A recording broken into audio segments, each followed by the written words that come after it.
આવે તેતરી હેલા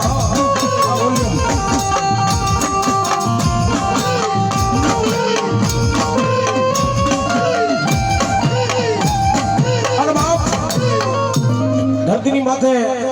મારી મસોનો આગેવાન જો કે પુનિયા મામાનો ઇતિહાસ તો થોડો કરવો છે પણ એની વાત પણ બા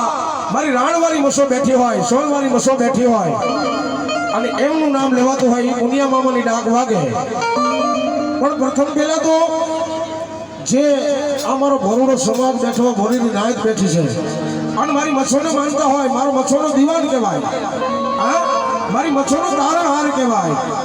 એટલે પહેલા પ્રથમની મારી પાસે જે કોઈને મા ભગવતી મા મચ્છોની ઉપર વિશ્વાસ હોય શ્રદ્ધા હોય તે પણ અહીંયા સ્ટેજ પર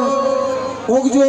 જે કાંઈ પૈસા થાય મા ભગવતી મચ્છોના કાર્યની મારી પાસે વપરાવાના છે મા મચ્છોના મંદિરના લાભે વપરાવાના છે એટલે ફૂલ નહીં તો ફૂલની પાકડી જ્યાં તમને મોજ આવે ત્યાં મારા બાબાની વરવતા રહેજો જે કાંઈ તમે સમાજ પૈસા આપો